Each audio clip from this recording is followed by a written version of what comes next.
Kali ini, De lagi makan dengan lahapnya. Pertama-tama, dia menangkap siput yang langka di rawa-rawa. Kemudian, dia melakukan pertunjukan di perkemahan. Kemampuan luar biasa memakan ikan bakar sekaligus. Akhirnya, dia bahkan makan kelapa air yang dilindungi tingkat 3 di negara kita dimakan. Di tengah hutan belantara, dia berhasil membuat acara makan-makan. Kali ini, De ingin menantang di lokasi. Di Pulau Kalimantan, pulau terbesar di Asia Tenggara. Lawannya kali ini adalah Aldo, mantan anggota Royal Marines Inggris. Kane. Mereka akan berangkat dari laut masing-masing, melintasi hutan bakau yang dipenuhi buaya, kemudian menembus hutan lebat, akhirnya sampai di menara pengawas lebih dari 100 km jauhnya. Satu-satunya senjata yang mereka bawa hanyalah sebilah pisau belati. Tanah di hutan bakau dipenuhi akar pohon yang berbelit-belit. Daerah terpencil sangat licin dan tidak ada tempat untuk berpijak. Lumpur di bawah masih tercium bau busuk. Berjalan di dalamnya seperti berada di dalam kubangan kotoran. Di daerah terpencil, terasa seperti cukup menghirup 2 kali untuk melihat panggilan kematian. Yang lebih buruk di daerah terpencil adalah air di bawah akar pohon sangat keruh. Tidak bisa melihat kondisi air sama sekali.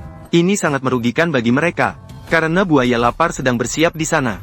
Mereka bisa melompat kapan saja. Melakukan gerakan pamungkas, gulungan kematian. Melepaskan lengan dan kaki dengan mudah. Sekarang keduanya harus menjauh dari air sebisa mungkin. Mendaki di atas akar pohon yang relatif aman. Dan Aldo yang cerdas. Di daerah terpencil, dia punya ide bagus untuk mengalihkan perhatian. Dia berencana meniru Tarzan. Mengayuh di atas permukaan sungai dengan tali rambat. Tali rambat ini cukup kuat.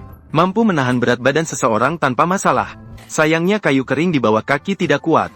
Saat dia bersiap-siap, tiba-tiba terdengar suara retakan di bawah kakinya. Sekarang situasinya serius. Jatuh sebelum bahkan terbang. Membuat keributan besar seperti ini.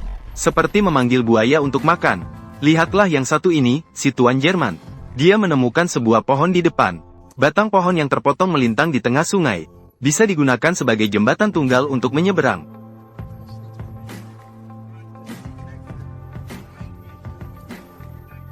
Meskipun keduanya berdiri di atas kayu kering, tapi jelas De lebih stabil di sini. Dengan mudah tiba di seberang. Sementara di sini, Aldo yang terjatuh ke dalam lumpur sangat ketakutan hingga hampir kehilangan nyawa. Dia berjuang di lumpur untuk waktu yang lama.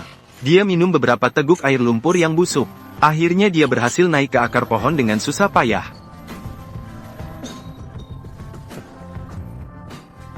Dengan hati masih berdebar, dia duduk di atasnya tanpa bergerak. Saat ini, masih sekitar 1 jam sebelum gelap di padang gurun. Saat ini adalah saat air pasang. Air pasang di hutan bakau di padang gurun sedang naik dengan cepat. Hal ini bagi kedua orang tersebut. Bahaya yang tidak diketahui meningkat secara signifikan. Begitu gelap, air pasang akan menenggelamkan hutan bakau ini. Jika begitu, mereka akan menjadi mangsa buaya di padang gurun. Sekarang mereka hanya bisa mencoba untuk naik ke tempat tinggi. Mereka mencari tempat yang jauh dari sungai untuk beristirahat semalam.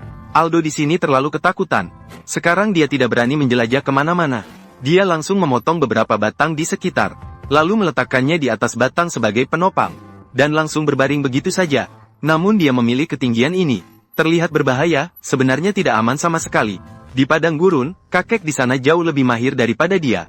Di padang gurun, bukan hanya menemukan mahkota pohon yang tinggi lebih dari 3 meter sebagai tempat berteduh, tetapi juga bijaksana menggunakan sabuk celana. Mengikat dirinya sendiri dengan batang pohon, agar tidak terjatuh ke mulut buaya saat tidur. Dalam sekejap, malam yang sulit dilalui berlalu. Langit baru saja mulai terang. Kakek sudah siap untuk berangkat.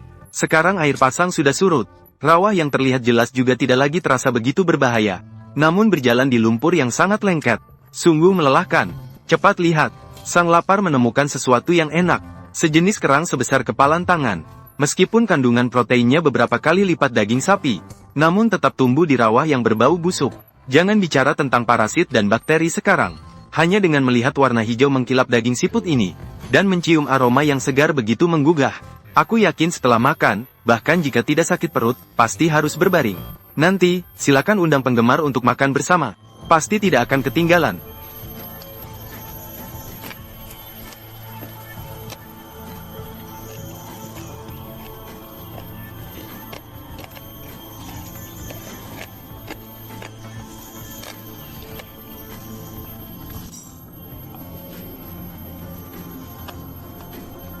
Di tengah padang gurun, melihatnya menikmati mengunyah daging siput. Sistem pencernaan yang kuat milik DY. Sekali lagi, memperbarui pemahamanku. Sekarang keduanya berusaha keras melarikan diri dari daerah berbahaya ini. Saat ini, di padang gurun, Aldo tampaknya sedang memimpin sementara. Dengan pelajaran jatuh ke air sebelumnya. Sekarang dia menjadi lebih cerdas. Langsung belajar dari Monkey Brother untuk memanjat pohon dan menyeberangi sungai.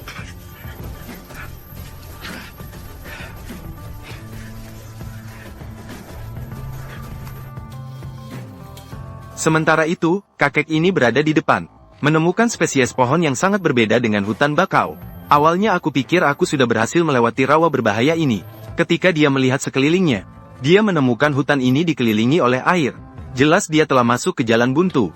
Dan saat ini adalah fase pasang air. Hutan ini akan terendam oleh air laut, hanya masalah waktu. Membuatnya merasa seperti bola kempes. Dia duduk di samping pohon besar, melihat pasukan protein berkumpul. Tanpa sepatah kata pun saat mereka berjalan melewati dia.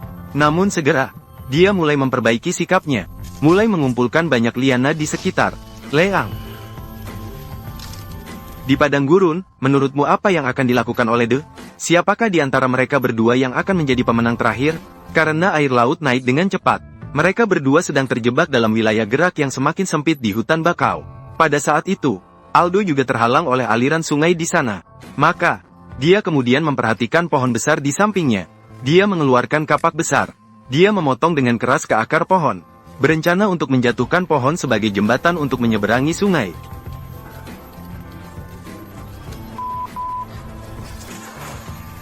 Namun dia meremehkan jarak di kedua sisi sungai. Panjang pohon ini jelas masih kurang sedikit. Namun ini memakan waktu dan tenaga yang cukup lama.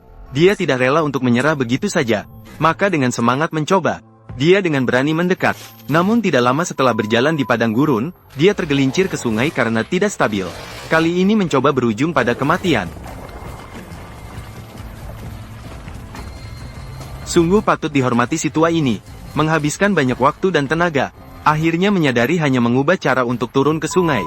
Dan pada di sini sudah mengumpulkan 5 atau 6 ikat rotan. Kemudian kembali ke hutan bakau.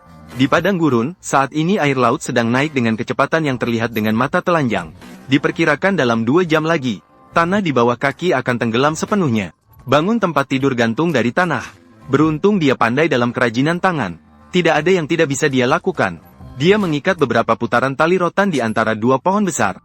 Kemudian dengan menggunakan tongkat kayu, dipilin menjadi tali yang cukup kuat.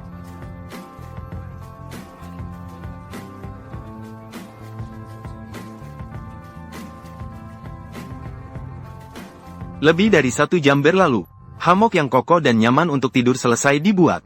Pada saat ini, air laut telah sepenuhnya menenggelamkan daerah ini. Di padang gurun, di kejauhan, buaya sesekali muncul untuk bernapas.